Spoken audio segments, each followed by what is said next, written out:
¿De qué va y de qué trata esta nueva variante que está provocando alerta sanitaria en Brasil, esta variante de COVID? Bueno, a decir verdad es en 38 países ya. Lo que pasa es que al estar en Brasil, en Santa Catarina, está tocando el timbre de la frontera nuestra, ¿no? Claro. El asunto es muy curioso lo que ha sucedido con esto. El virus, no hay ninguna duda, lo hemos charlado en otras oportunidades, que quiere seguir persistiendo, quiere seguir existiendo. Uh-huh. Entonces, para lograr ese objetivo, cambia su antifaz o cambia su disfraz, hace las famosas variantes para poder seguir agrediendo, porque si no desaparecería. Claro. Ahora, la cuestión es que de pronto aparece esta nueva variante, y es una nueva variante que tiene dos partes de Omicron. Curioso, porque son dos partes, antes siempre era una sola, un solo desprendimiento, y por eso el nombre técnico es Stratus, pero debe haber habido alguien con sagacidad periodística y demás que empezó a llamarla Frankenstein. Claro, así es. Pero hizo alusión al famoso libro de hace 227 años, es curioso esto también, 227 años de Mary Shelley en Inglaterra, cuando ella describía que podía resucitar a una persona, pero no encontraba cadáveres. Entonces el cadáver que pudo sacar de un cementerio le faltaba la cabeza, estaba decapitado. Uh-huh. Entonces consiguió la cabeza de otro lado, y fíjese los dos detalles esos de unir dos partes para poder resucitar una cosa imposible, pero era ciencia ficción para la época, hace que algún simpático personaje le haya puesto Frankenstein. Uh-huh. Es característica de esta variante un índice de contagiosidad muy llamativo, rápido y muy llamativo, a tal punto de que se difunde con una velocidad inusitada, y fundamentalmente nos contaban la gente, los amigos del Osvaldo Cruz del Río, que trabajan con la Universidad de Córdoba, que impacta en garganta, o sea, da un cuadro febril, lógicamente, cansancio, dolores musculares, pero el impacto es garganta y te da un cuadro de disfonía notable que en algunos casos puede llegar hasta pérdida de voz. Ajá. Esa pérdida de voz, lógicamente, es temporaria.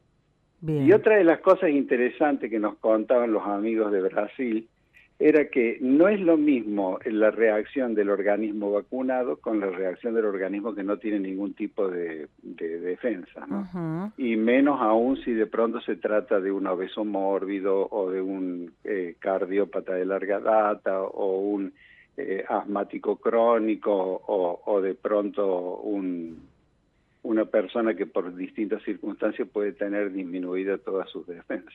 Es decir, doctor, que el virus se comporta de forma más agresiva en aquellos que no recibieron alguna dosis de vacuna. Sí, absolutamente. Que es lo mismo, Laura, que está sucediendo hoy, porque nosotros, prácticamente en casi todas las jurisdicciones, pero hay pocos casos, pero hay casos internados, y cuando usted pregunta, no, yo no tengo ninguna vacuna, o tengo nada más que una sola vacuna, o sea que uh-huh. Evidentemente nos olvidamos de todo, pero todavía persiste la presencia de COVID. Doctor, buenos días. Hola, ¿cómo le va? Muy bien, muchas gracias. Hablando de las vacunas, ¿estas vacunas actualizadas siguen siendo eficaces para cuadros severos que puede generar esta nueva variante del COVID? Absolutamente, y quedaron las mejores. Quedaron las que ideó la húngara Katalin Karikó, que ganó el premio Nobel, las demás salieron del comercio, y además tenemos una vacuna propia que es muy buena porque tiene un argumento clásico, que es la ARVAC, la Argentina, que permite con ese argumento clásico adaptarla si las circunstancias lo indican. Por ejemplo, adaptarla significa que le puedo agregar algo como para que pueda ser útil en defensa de algo distinto, ¿no? Uh-huh. Por lo tanto, creo que estamos bien. Lo que pasa es que ha bajado el índice de vacunación a nivel general, o sea, a nivel de niños, adultos y demás, y estoy hablando de sarampión, hepatitis, ha bajado increíblemente. Mire, nosotros antes de la pandemia estábamos en un 90% de cobertura, que no es la maravilla. Lo ideal hubiera sido tener el 95, pero teníamos el 90. Estábamos conformes. Después de la pandemia estamos en el 70, pero nos están fallando los padres, nos están fallando las madres, hay casos de sarampión. Bueno, ¿qué quiero significarle con esto? Que la gente se olvidó de todo y bueno, eso no es bueno, porque inclusive se olvidó hasta lo aprendido en pandemia. No sé si usted recuerda, que toser en el pliegue del codo, higienizarse las manos con alcohol gel. Si estoy en un lugar cerrado y me tose el de adelante, me tose el de atrás, me pongo un barbijo, salgo del lugar, me saco el barbijo, subo al transporte público, lo mismo. Bueno, el toser en la mano la gente ahora que deja los virus en la mano, claro, pero después toca la baranda para bajar del ómnibus. Esa baranda, o el picaporte del banco, o de la municipalidad, lo que sea, el virus queda 2 horas en la superficie. Entonces viene el de atrás totalmente distraído y toca. Además nosotros nos llevamos la mano a la cara casi 200 veces en el día, que nos tocamos el ojo, que nos restregamos el ojo, que nos pica la oreja, que... Bueno, entonces, ¿qué quiero significarles con esto? Que la gente se olvidó de todo. Y murieron 131.500 argentinos. ¿Cómo sería si de pronto hubiera sido otra cosa? Sin duda. Doctor, ¿no será también que la falta de campañas, digamos, contribuye a esta situación de que los padres no vacunen? El temor que hubo también con las vacunas del COVID, que tanto se dijeron cosas como que eran dañinas en otros aspectos, que tenían efectos colaterales importantes. Digo, ¿no será un poquito todo eso? Laura, vuelva un poquito para atrás, recuerde a su mamá y recuerde a su abuela. Si no nos queríamos vacunar, nos llevaban de la oreja. O sea, totalmente. Ha cambiado totalmente. Esto es responsabilidad compartida. O sea, no espere que el Estado le toque el timbre y le diga, Laurita, a usted le falta la antineumonía, tiene que colocársela. No. Yo creo que es cuestión de educación y me da la sensación que mella en todo esto el hecho de que son 12 millones de argentinos que no estudian, que no trabajan, que no leen, que no interpretan un texto. Porque si no, yo no le encuentro otra explicación. Las madres y los padres no nos fallaron nunca, Laura. No, totalmente. Lo sé.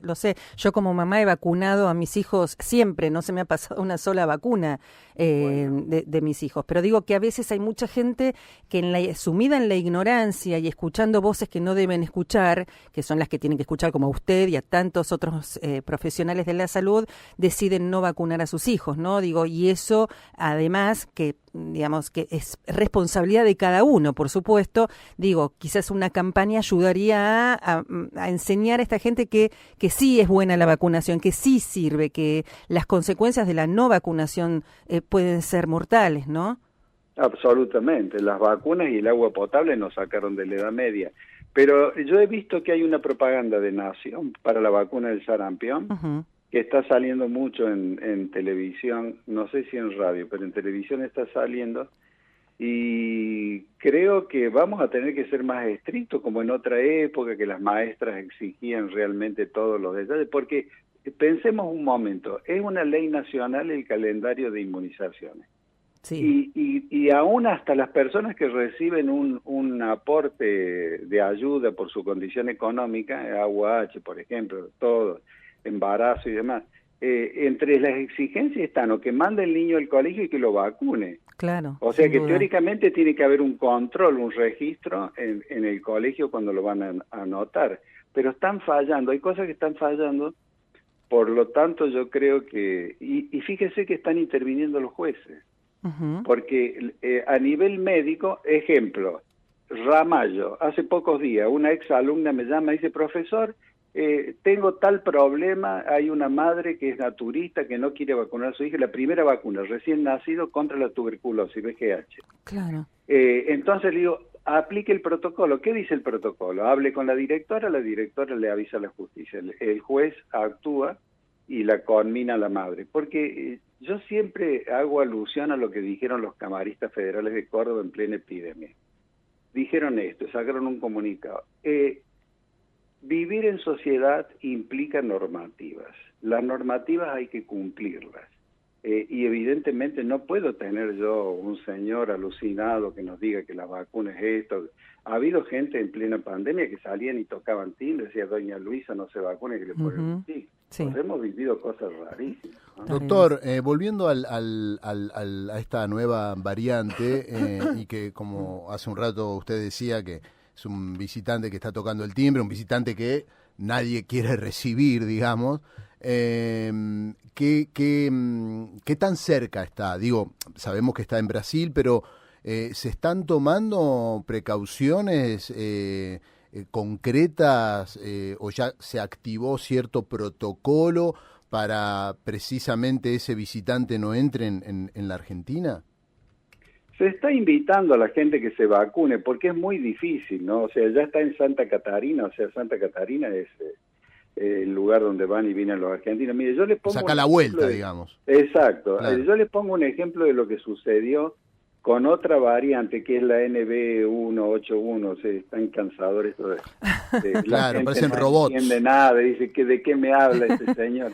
Bueno, resulta ser que eso estaba primero en Tailandia, enero.